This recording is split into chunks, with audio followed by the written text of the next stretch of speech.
Welcome to story board.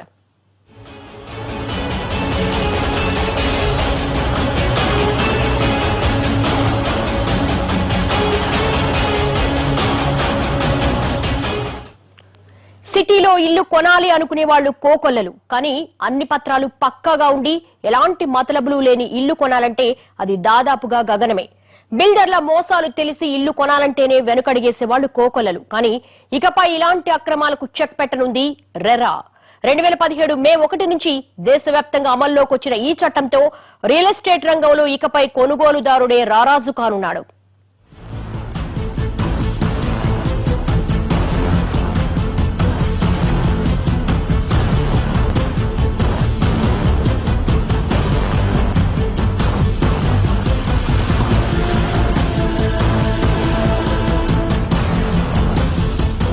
పెళ్లి చేసి చూడు ఇల్లు కట్టి చూడు అన్నది సామెత. గ్రామాలు పట్టణాల్లో అయితే ఓకే, కానీ గజిబిజి నగర జీవితాల్లో మాత్రం ఇల్లు కట్టడమంటే గగనమే. అందుకే నగరాల్లో ఇల్లు కట్టడం కన్నా కొనడానికే ఎక్కువ మంది ఇష్టపడతారు. కానీ ఒక ఇంటికి 10 మంది యజమానులను కూడా సృష్టించగల ఈ రోజుల్లో, అసలు లేని ఫ్లాట్లను కూడా చూపించి అమ్మేయగల ఈ రోజుల్లో ఒక ఇల్లు కొనాలంటేనే వినియోగదారుడు భయపడిపోతున్నాడు.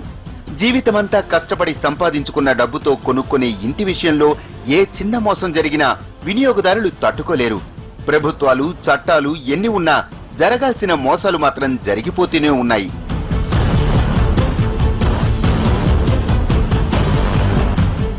రియల్ ఎస్టేట్ రంగంలో జరిగే మోసాలు చెప్పడానికి మాటలు చాలవు. మన చేతిలో డబ్బు ఉన్నంత వరకు అంతా బాగానే ఉంటుంది. ఒక్కసారి మన చేతిలో డబ్బు బిల్డర్ చేతిలోనికి వెళ్లాక కొత్త కొత్త సమస్యలు పుట్టుకొస్తాయి. ఇలా కొనుగోలుదారుణ్ణి అడ్డంగా దోచేసే బిల్డర్లు, వాళ్లను మోసం చేసే నకిలీ బిల్డర్లు చాలా మందే ఉన్నారు.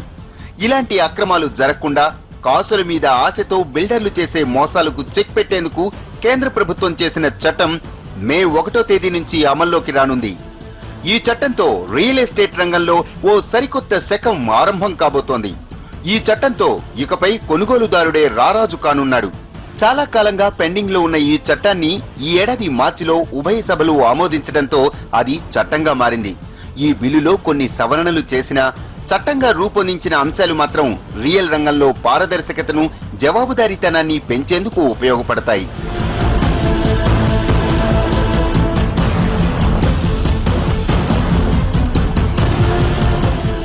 Real estate regularisation and development act ఎన్నో ఏళ్లుగా దేశంలో సగటు జీవి ఎదురు చూస్తున్న చట్టం. సొంత ఇల్లు కొనుక్కోవాలనుకుంటున్న సగటు జీవి కలలకు ఆసరాగా నిలబడే చట్టం అమల్లోకి వచ్చేసింది. దీంతో 76,000 కంపెనీలు ఈ చట్ట పరిధిలోనికి రాబోతున్నాయి. 9 ఏళ్ల పాటు పార్లమెంట్లో నానుతూ వచ్చిన రియల్ ఎస్టేట్ బిల్లు ఎట్టకేలకు చట్టంగా మారి కొనుగోలుదారుల హక్కులు కాపాడే ఓ ఆయుధమైంది. దీని ప్రకారం ఇకపై రియల్ ఎస్టేట్ నిర్మాణదారులు బ్రోచర్లో ఒకలా చూపించి వెంచర్లో ఒకలా నిర్మించి ఇస్తే అస్సలు కుదరదు. కానీ బిల్డర్లు తమ అపార్ట్మెంట్ నిర్మాణం గురించి ముందుగా ఏమని పేర్కొన్నారో, ప్రకటనల్లో ఎలాంటి అంశాలు చెప్పారో వాటిని ఖచ్చితంగా తూచా తప్పకుండా అమలు చేయాల్సిందే. ఇదొక్కటే కాదు, ప్రకటనలు బ్రోచర్లలో ఒకలా చూపించి చివరికి మరొకటి అంటగడితే ఆ తర్వాత దానికి బిల్డర్లే బాధ్యత వహించాలి.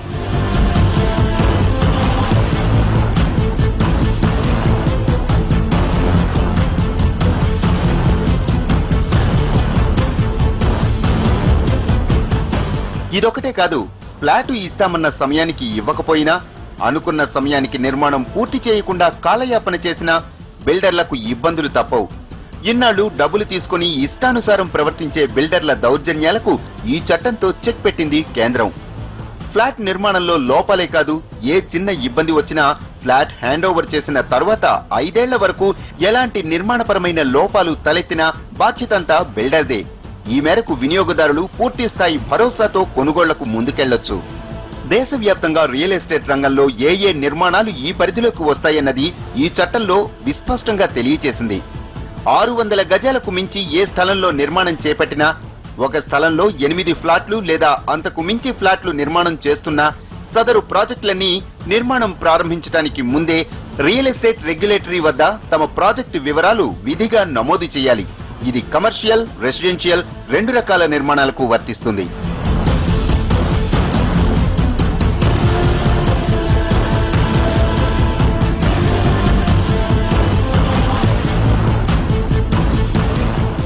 ఇక ప్రస్తుతానికి నిర్మాణంలో ఉన్న ప్రాజెక్టులు కూడా ఈ చట్ట పరిధిలోకే వస్తాయి.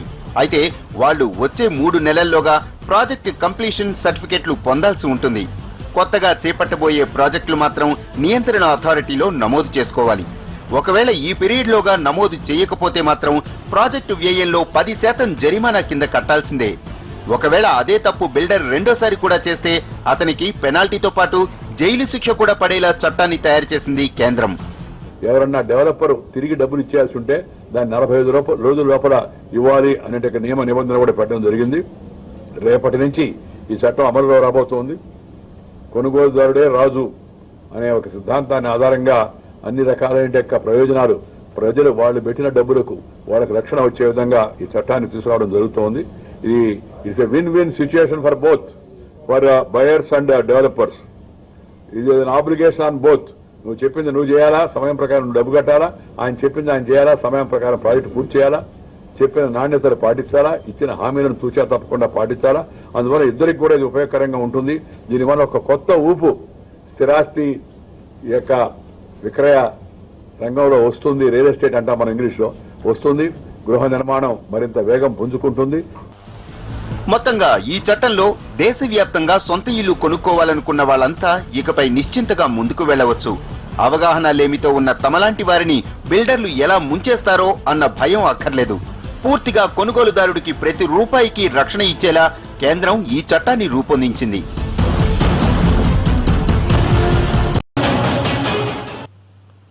Welcome back. రియల్ ఎస్టేట్ చట్టం వచ్చింది సరే, మరి ఇది సామాన్యులకు ఎలా ఉపయోగపడబోతోంది? మరి ఇన్నాళ్లుగా ఉన్న చట్టాలు ఎందుకు వినియోగదారుడి హక్కులకు రక్షణ ఇవ్వలేకపోయాయి? ఒక రాష్ట్ర పరిధిలోకి వచ్చే భూమిలో చేపట్టే నిర్మాణాలపై కేంద్రం ఎలా అజమాయిషీ చేపడుతుంది? అసలు ఈ చట్టంతో మోసాలకు పాల్పడే బిల్డర్ల ఆటలు ఎలా కట్టించవచ్చు? రియల్ ఎస్టేట్ రంగంలో దేశవ్యాప్తంగా జరుగుతున్న అవకతవకలు, వినియోగదారులకు చేస్తున్న మోసాలను దృష్టిలో పెట్టుకుని 4 ఏళ్ల కిందట కాంగ్రెస్ ప్రభుత్వం రూపొందించిన బిల్లు ఇది. 2013లో పార్లమెంటు ముంగిటికి వచ్చిన ఈ బిల్లు అప్పటి నుంచి దాదాపు 20 ప్రధాన సవరణలకు గురై real estate regularisation and development act 2016 గా రూపుదాల్చింది. ఇందులో ప్రధానంగా ఇల్లు కొనుగోలు చేయాలనుకునే వారి ప్రయోజనాలను దృష్టిలో పెట్టుకుని 92 సెక్షన్లు రూపొందించారు. దీని ప్రకారం వినియోగదారుల హక్కుల రక్షణ కోసం real estate regulatory authority and appellate tribunal ఏర్పాటు చేశారు. ఇది దేశవ్యాప్తంగా జరిగే రెసిడెన్షియల్ నిర్మాణాలతో పాటు కమర్షియల్ నిర్మాణాలపైన దృష్టి పెడుతుంది. ఇప్పుడు ఇంతవరకు ఈ ట్రాన్స్పరెన్సీ లేదు కాబట్టి ఇప్పుడు ట్రాన్స్పరెన్సీ రాబోతుంది. కాబట్టి కన్జ్యూమర్కి ఇంకోటి ఏంటంటే ఇంకో గాడ్ ఫాదర్ వచ్చాడు, ఇప్పుడు రెగ్యులేటర్ అథారిటీగా వచ్చాడు. ఎందుకంటే ఇంతకుముందు ఏమన్నా ఇబ్బందులు ఉంటే కూడా సివిల్ కోర్టుకు పోయినా కన్జ్యూమర్ కోర్టుకు పోతే చాలా టైం పట్టేది. ఇక రెగ్యులేటర్ అథారిటీ వల్ల వితిన్ నో టైం వాళ్ళ ప్రాబ్లమ్స్ అన్ని రిడ్రెస్ చేయడం జరుగుతూ ఉంది. ఎక్స్క్లూజివ్గా ఈ రెగ్యులేటర్ అథారిటీ అనేది కన్జ్యూమర్స్ కొరకే ఉంది. వాళ్ళకు ఇక ముందు ఇలా ఇప్పటి వరకు జరిగిన ప్రాబ్లమ్స్ ఉండకపోవచ్చు. మే 1వ తేదీ నుంచి అమల్లోకి రానున్న ఈ స్థిరాస్తి చట్టంలో చాలా కీలక అంశాలున్నాయి. ఈ చట్ట ప్రకారం ఇక మీదట బిల్డర్లు తాము నిర్మించబోయే నిర్మాణాల గురించి ముందుగా వినియోగదారులతో కుదుర్చుకున్న ఒప్పందంలో ఇచ్చిన హామీలను ఖచ్చితంగా అమలు చేయాల్సి ఉంటుంది. లేకపోతే వినియోగదారులు అపిలేట్ ట్రిబ్యునల్ ను ఆశ్రయించవచ్చు. గత కొన్ని దశాబ్దాలుగా దేశవ్యాప్తంగా లక్షలాది వెంచర్లలో ప్రధానంగా జరుగుతున్న మోసం ఇదే. ప్రాజెక్టు గురించి చెప్పేటప్పుడు చాలా ఫెసిలిటీస్ ఉన్నాయని చెబుతారు, కానీ తీరా హ్యాండ్ ఓవర్ చేసేసరికి మాత్రం సదరు సౌకర్యాలు లేకపోవటం, ఒకవేళ ఉన్నా వాటిని వినియోగించుకోవాలంటే అదనపు రుసుములు చెల్లించాలని చెప్పడం వంటివి సర్వసాధారణంగా జరిగేవి. ఇకపై ఇలాంటి మోసాలు కుదరదు. ఉదాహరణకు ఓ పెద్ద అపార్ట్మెంట్ నిర్మించే సంస్థ తమ వెంచర్లో జిమ్ సౌకర్యం కల్పిస్తానని బ్రోచర్లో చెప్పింది అనుకోండి, ఖచ్చితంగా జిమ్ సౌకర్యం కల్పించాల్సిందే.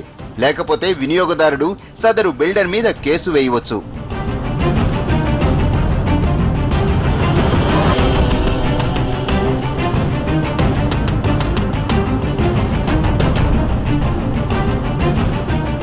ఇదేదో సంస్థలు వినియోగదారులకి ఇచ్చిన బ్రోచర్ల వరకే పరిమితం కాదు. వాళ్లను ఆకట్టుకోవడానికి పేపర్లు, టీవీల్లో ఇచ్చిన ప్రకటనలకు కూడా వర్తిస్తుంది. అంటే ఎవరైనా బిల్డర్ తమ వెంచర్లో ఫ్లాట్ కొంటే ఉచిత ఫర్నిచర్ ఇస్తామని పేపర్లో ప్రకటనలు ఇచ్చి చివరికి ఇవ్వకపోయినా, నాసిరకమైన ఫర్నిచర్ ఇచ్చినా సదరు వినియోగదారుడు అతనిపై కేసు పెట్టవచ్చు. ఇలా రూల్స్ ఉల్లంఘించినట్లు తేలితే సదరు బిల్డర్లపై చట్ట ప్రకారం కఠిన చర్యలు తీసుకుంటారు.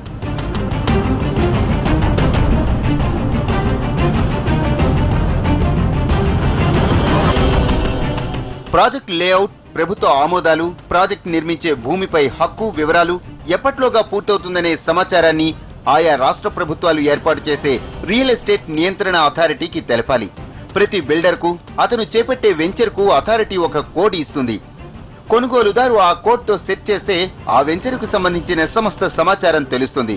ప్రస్తుతానికి ఈ చట్ట ప్రకారం మే 1వ తేదీ వరకు కూడా తాము నిర్మించబోయే లేదా నిర్మించిన ప్రాజెక్టులకు సంబంధించి సర్టిఫికేట్ పొందని వారు రానున్న 3 నెలల్లో తప్పనిసరిగా అనుమతి పొందాల్సి ఉంటుంది.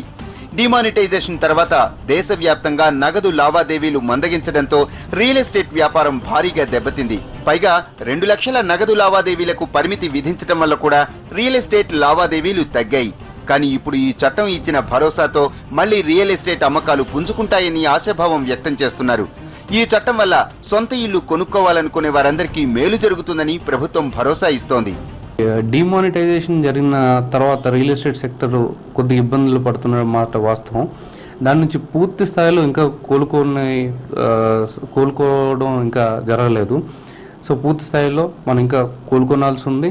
ఈ సమయంలో రియల్ ఎస్టేట్ రెగ్యులేటరీ యాక్ట్ అనేది రావడం అనేది ఒక విధంగా ఇబ్బందికరమైన పరిస్థితులే వ్యాపారం చేసినటువంటి సంస్థలన్నిటికీ కూడా.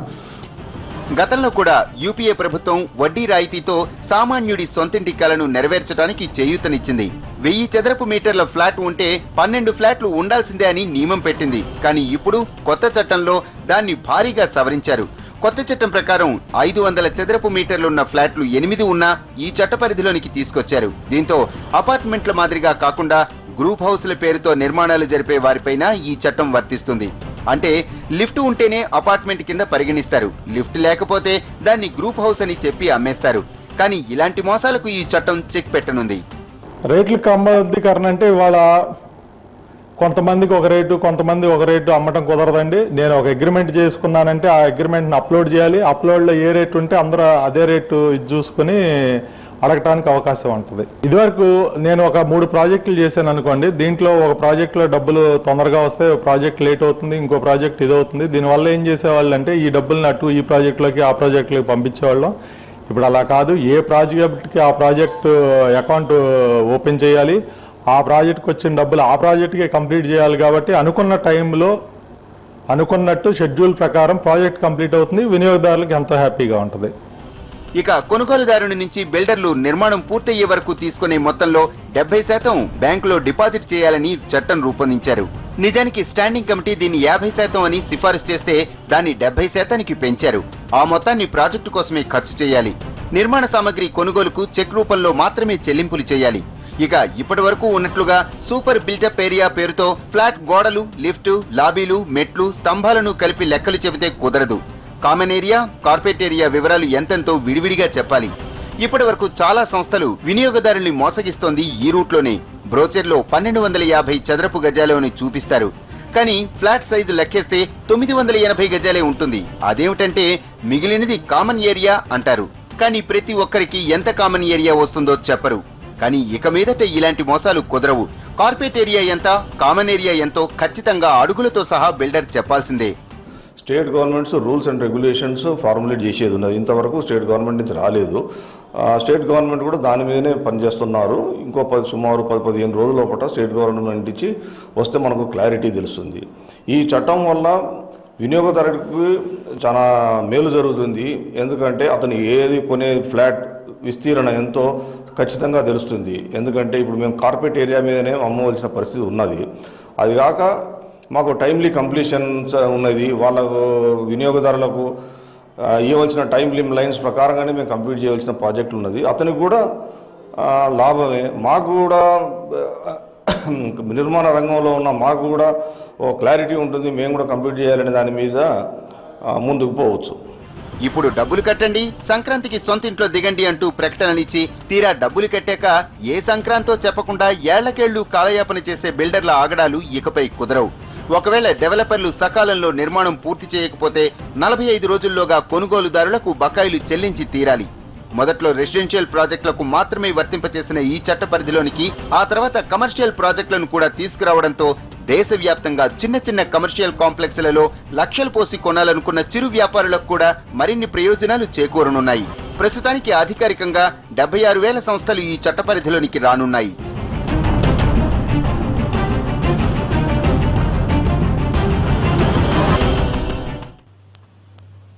Welcome back. ఒక రాష్ట్రంలో భూమి మీద హక్కులు సదరు రాష్ట్ర ప్రభుత్వానికి మాత్రమే ఉంటాయి. మరి అలాంటి వాటిపై కేంద్రం తీసుకొచ్చిన ఈ చట్టం ప్రయోగించడం ఎంతవరకు సాధ్యం? ఈ చట్టంతో బిల్డర్ల ప్రయోజనాలు కూడా దెబ్బతింటున్నాయా? సవ్యంగా వ్యాపారం చేసే బిల్డర్లకు ఈ చట్టం వల్ల కలిగే ఇబ్బందులేంటి? అసలు ఈ రియల్ ఎస్టేట్ చట్టం సామాన్యుడికి ఎలాంటి ప్రయోజనాలు కలిగించబోతోంది?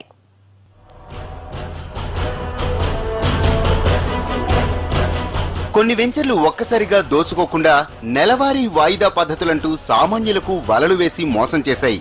మరికొందరు ఇన్వెస్ట్మెంట్ కోసమేనంటూ చెప్పి ఇల్లు కట్టాక ఉండకపోతే అద్దెలు కూడా ఇస్తామని చెప్తాయి. ఇలా సామాన్యుడి సొంతింటి కలను ఆశగా చూపిస్తూ చిన్న చిన్న బహుమతులు ప్రకటిస్తూ అపార్ట్మెంట్లలో ఫ్లాట్లను అక్రమదారుల్లో అంటగట్టే బిల్డర్ల మాయాజాలాలు ఆ చిత్రగుప్తుడి చిట్టా కూడా అందవు. ఇదేదో ఒక్క నగరంలో జరిగేది కాదు. దేశవ్యాప్తంగా ముంబై, ఢిల్లీ, బెంగళూరు, చెన్నై, హైదరాబాద్ ఇలా చెప్పుకుంటూ పోతే ఈ చిట్టాకు అంతే ఉండదు. ఇలా రియల్ ఎస్టేట్ మాయలకు అతి పెద్ద ఉదాహరణలు ఎన్నో ఉన్నాయి. మాయమాటలు చెప్పి అపార్ట్మెంట్స్ అమ్మేయటం, చివరికి ఆ భూమికి అనుమతి లేదని, అది అక్రమ నిర్మాణమని కోర్టులు తేల్చి వాటిని కూలగొట్టేయటం మన దేశంలో ఎన్నో చోట్ల జరిగిన సంఘటనలే. ఎక్కడి వరకు ఎందుకు, ఇలాంటి రియల్ ఎస్టేట్ మాయలకు హైదరాబాద్ లోని అయ్యప్ప సొసైటీ ఉదంతమే ఉదాహరణ. అండర్లాండ్ సీలింగ్ కింద ఉన్న భూముల్లో అక్రమ నిర్మాణాలున్నాయంటూ కోర్టు మొట్టికాయలు వేసే వరకు అధికారులకు అసలు సంగతి తెలియలేదు. నిర్మాణాలు పూర్తయ్యాక వచ్చి హఠాత్తుగా బిల్డింగ్లను కూలదోసేశారు. అయ్యప్ప సొసైటీలో గుడ్డిగా ఇళ్లు కొన్న వినియోగదారులంతా చివరికి నట్టేట మునిగిపోయారు. ఇదేదో ఒక అయ్యప్ప సొసైటీలో జరిగిన వ్యవహారమే కాదు. 2 నెలల కిందట కొంపల్లిలో కోట్ల రూపాయల విలువ చేసే విల్లాలను కూడా అక్రమ నిర్మాణాలని కూల్చేశారు. ఈ ఘటనల్లో వినియోగదారులే నష్టపోయారు. కానీ రేరా చట్టం వచ్చాక ఇలాంటి మోసాల విషయంలో ఈ చట్టం, అపిలేట్ అథారిటీ వినియోగదారుడికి అండగా ఉంటాయి. ఈ రియల్ ఎస్టేట్ రెగ్యులరైజేషన్ చట్టాన్ని అన్ని రాష్ట్రాలు సక్రమంగా అమలు చేసేలా చూడటం కేంద్రం బాధ్యత. ఇందుకోసం అన్ని రాష్ట్ర ప్రభుత్వాలు తమకు అనుగుణంగా నియమ నిబంధనలు రూపొందించుకోవాలి. ఎందుకంటే ఒక రాష్ట్రంలో భూమిపై హక్కు సదరు రాష్ట్ర ప్రభుత్వాలకు మాత్రమే ఉంటుంది. కాబట్టి వాటిని ఈ చట్టంతో కేంద్రం హరించినట్లు ఉండకూడదు. కాబట్టి అన్ని రాష్ట్రాలకు తమ స్థానిక పరిస్థితులను బట్టి నియమాలు రూపొందించుకోవాల్సి ఉంటుంది.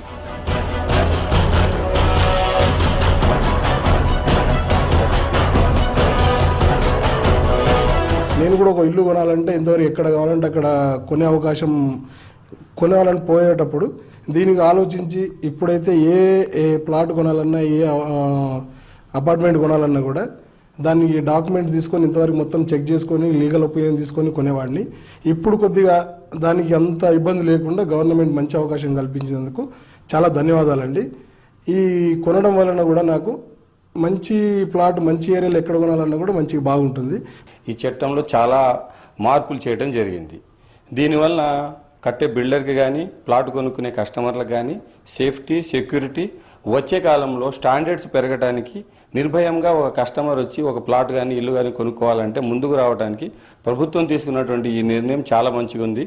అందులో పాటుగా కస్టమర్లు ఈరోజు ఏదైనా వస్తువు కొనాలంటే దాని స్టాండర్డ్స్ ఏంటి, దీనికి సంబంధించిన అనుమతులు ఉన్నాయా లేవా, బ్యాంక్ లోన్ వస్తుందా రాదా అనేటువంటిది ఈ ఉన్నటువంటి ప్రశ్నలన్నిటికీ కూడా ఈ చట్టం ఒకటే సమాధానం అని మనం చెప్పొచ్చు. ఫ్లాట్ల డెలివరీలో ఆలస్యం జరిగితే డెవలపర్లు, డబ్బులు చెల్లించడంలో ఆలస్యం చేస్తే కొనుగోలుదారులు జరిమానా కట్టాలి. SBI marginal cost of lending రేట్తో పాటు అదనంగా 2% చెల్లించాల్సి ఉంటుంది. వెంచర్ పూర్తయ్యాక సదరు భవనంలో 5 ఏళ్ల పాటు నిర్మాణపరమైన లోపాలు ఏవైనా వస్తే దానికి బిల్డర్దే బాధ్యత. అపిలేట్ ట్రిబ్యునల్, రెగ్యులేటరీ అథారిటీల ఉత్తర్వులను అతిక్రమిస్తే ఏజెంట్లు, కొనుగోలుదారులకు ఏడాది వరకు, డెవలపర్లకు 3 ఏళ్ల వరకు జైలు శిక్ష విధించవచ్చు. బ్రోచర్లు కొంతమంది చేసేది ఒకటి ఉంటుంది, చెప్పేది కూడా కొంత ఉంటుంది. ఇక ముందు నుంచి అది జరగడానికి లేదు. వాళ్ళు ఏదైతే చేయదలుచుకున్నారో వాళ్ళ ఆ బ్రోషర్లు కానీ, అగ్రిమెంట్ కానీ, అడ్వర్టైజ్మెంట్ ఇవన్నీ కూడా ఈ రెగ్యులేటరీ అథారిటీ వాళ్ళ యొక్క అనుమతితోటే మనము ముందుకు పోవాల్సి వస్తుంది ఇక్కడ పబ్లిష్ చేయాలన్నా. తర్వాత ఇక్కడ రెగ్యులేటరీ అథారిటీ యొక్క రిజిస్ట్రేషన్ చేసేంత వరకు కూడా మనం అపార్ట్మెంట్ అమ్మడానికి లేదు. కొత్త ప్రాజెక్ట్స్ మనం అమ్మడానికి లేదు, అడ్వాన్స్ తీసుకోవడానికి లేదు. రెగ్యులేటరీ అథారిటీ యొక్క రిజిస్ట్రేషన్ అయిన తర్వాతనే మనము అమౌంట్ తీసుకోవడానికి ఆస్కారం ఉంటుంది, అడ్వర్టైజ్ చేసుకోవడానికి ఆస్కారం ఉంటుంది. అది కూడా 10% అండ్ అబోవ్ తీసుకుంటే మాత్రం మనం అగ్రిమెంట్లో కంపల్సరీగా ఎంటర్ కావాల్సిన అవసరం కూడా ఉంది. ఈ చట్టం వల్ల తాము భారీగా నష్టపోవాల్సి వస్తుందని కొందరు బిల్డర్లు అభిప్రాయపడుతున్నారు. ఇప్పటి నుంచి కొత్తగా ప్రారంభమయ్యే వెంచర్లు ఈ చట్ట పరిధిలోనికి తీసుకురావడం సబవే కానీ ఇప్పటికే ప్రారంభమైన వెంచర్లను కూడా రేరా పరిధిలోనికి తీసుకురావడం సమంజసం కాదంటున్నారు. ఇప్పటి వరకు చేసుకున్న అగ్రిమెంట్ ఈ చట్ట ప్రకారం పూర్తి చేయటం వల్ల తమపై భారం పడుతుందంటున్నారు. ఇక 5 ఏళ్ల పాటు నాణ్యతా ప్రమాణాలపై బిల్డర్లది బాధ్యత అని చెబుతున్న కేంద్రం లిఫ్ట్ వంటి ఎమ్యూనిటీస్ మీద కంపెనీలే 2 ఏళ్ల వారంటీ ఇస్తున్నప్పుడు తాము 5 ఏళ్లు ఇవ్వాలంటే ఆ భారం మోయాల్సింది ఎవరని ప్రశ్నిస్తున్నారు. కొన్ని విషయాలు మాత్రం బయస్గా పూర్తిగా క్లయింట్స్కే అడ్వాంటేజ్గా చేయడం జరిగింది. అంటే ఇప్పుడు కూడా అంటే ఈ 5 years మెయింటెనెన్స్ గురించి చెప్పుకొచ్చారు వాళ్ళంతా. ఇప్పుడు మేము బిల్డర్స్ అందరూ 1 year మెయింటెనెన్స్ చేస్తుండే వాళ్ళమే, కానీ ఇప్పుడు వీళ్ళు 5 years చేయమని చెప్పి అడుగుతున్నారు. అంటే యాక్చువల్గా ఏ వారంటీ కూడా 5 years ఉండదు. అంటే 1 year ఉంటుంది, తప్పితే 6 months కొన్ని ఉంటాయి, కొన్ని 2 years కొన్ని ఉంటాయి. ఒక ఎలక్ట్రికల్ స్విచ్చెస్ కానీ, ఒక ఎలక్ట్రికల్ మోటార్ కానీ, ఒక లిఫ్ట్ కానీ, ఇవన్నీ కూడా 1 year ఉంటుంది. ఈ 5 years అనేసరికి అసలు యాక్చువల్గా లేదు యాక్చువల్గాని, అంటే కంపెనీస్ ఇవ్వరు. బిల్డర్ల వాదనలు ఇలా ఉన్నా కేంద్ర ప్రభుత్వం తెచ్చిన ఈ చట్టం వల్ల ఇకపై పూర్తి భరోసాతో ఇళ్లు కొనుగోలు చేసుకోవచ్చని సామాన్యుడు సంబరపడుతున్నాడు. ఇది వాళ్ళ స్టోరీ బోర్డ్. మరో అంశంతో మళ్ళీ కలుద్దాం. నమస్తే.